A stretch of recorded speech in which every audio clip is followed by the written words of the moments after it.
Good morning, Tubaneros. Any proof that 9/11 has been the pretext for a coup d'etat in America by the police and military agencies of the U.S. need look no further than the recent episode on the U.S. TV news program 60 Minutes from Sunday, September 25th. Called Fighting Terrorism in New York City, what it showed was not so much a terror-fighting apparatus as a multi-billion-dollar state-of-the-art mechanism designed to subordinate the civil population to secret surveillance. From a top-secret surveillance center, 2,000 cameras can keep an individual in focus throughout the city, designate people in red shirts as suspicious, and the cameras can simultaneously focus on everyone on the streets wearing a red shirt. And soon we're told there will be 3,000 cameras in operation.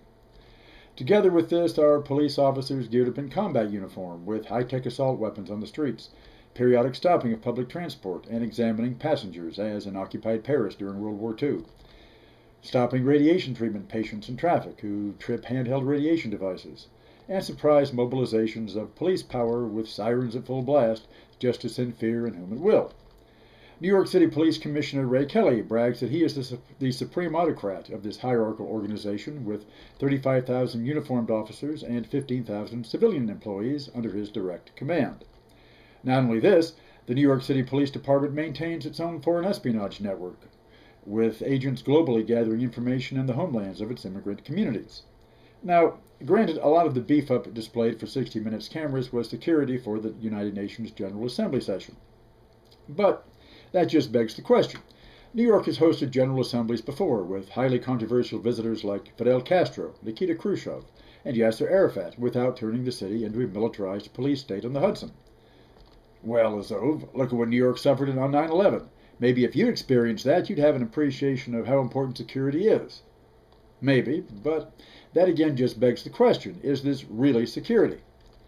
The one known attempted terrorist operation since 9/11, according to Commissioner Kelly on 60 Minutes, was a car bomb parked in Times Square. How did the New York police find out? Through its camera network? Undercover agents? High-tech radiation devices? No. A street vendor saw smoke coming out of the car and called a cop on the beat.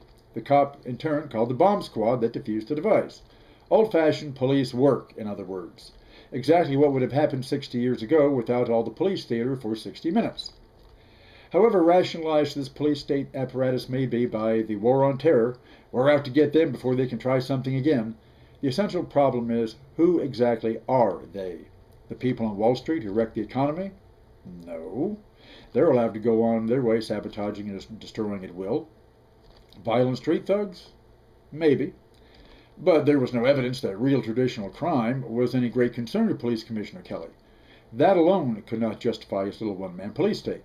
That takes the kind of life-or-death paranoia engendered by 9/11, a never-again mentality that ensures, not that it won't happen again, just that when it does, you'll be doing it to yourselves.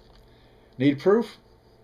Well, next time you see one of these surveillance cameras, just raise your flying fickle finger of fate in its direction. Do this several times, at different locations. If you're detained for obscene conduct, you can explain that in a society supposedly built on the free individual, his rights, the rule of law, and consent of the governed, that these cameras are the true obscenity, that they are a form of terrorism.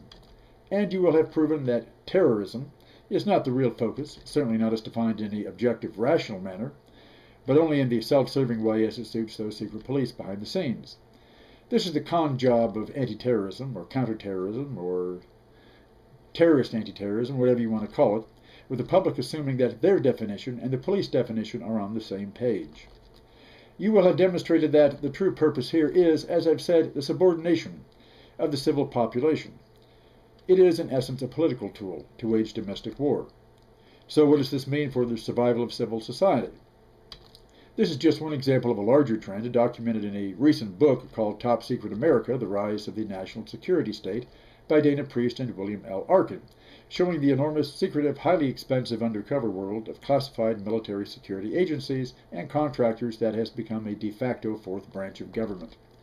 I guarantee that our so-called libertarian candidates bitching about taxes and Obamacare over the next year or so will have nothing to say about this and are more than glad to let the government tax tap freely flow into the hands of their contractor contributors plugged into this graft line. There is much cause to believe that this kind of domestic war machinery, like building a nuclear arsenal, has the potential to get out of control and destroy what it was allegedly created to protect. giving the lie to the bullshit that cons decent but scared people into believing a loaded firearm in the house is necessary for family security. Ironically, the very next piece on 60 Minutes that Sunday was about a 10-year-old who shot his Nazi father asleep on the couch with his dad's own gun. Not only does this kind of high-tech police state apparatus not protect anyone from such crime, it is, in my view, a metaphor for the police state machine itself, a bastard Frankenstein so obsessed with violence that it can't morally differentiate its target. Family or foe all become the same, especially when the dad is a paramilitary Nazi espousing a terrorist creed. Ironic, too, in that there was a question of abuse in that home as well. So, although civil rights have not been formally rescinded by national security decrees and due process is still intact in arrest and prosecution, no renditions yet for suspected armed robbery that I'm aware of, the overall trend is a gathering of power by secret, unaccountable agents who, if history is any judge, will become uncontrollable as well. A imperious knock upon the phone.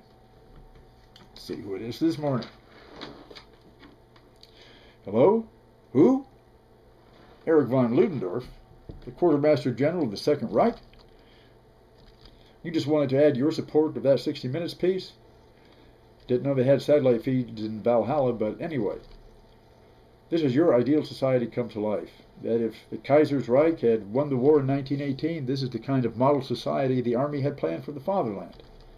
A giant barracks where everything is mobilized for war, right down to kindergartens. Okay. Only when we look at Germany's track record for winning real wars, we see it was beaten both times in the 20th century by democratic countries who didn't believe in any of that. As well as the Soviet Union, one of those backward terrorist threat type of states. So I guess real enemies of freedom out there don't need dirty bombs or any of that junk. Just sit back and watch the free world hang itself. Because as you know here, General, only the dead are totally secure in life.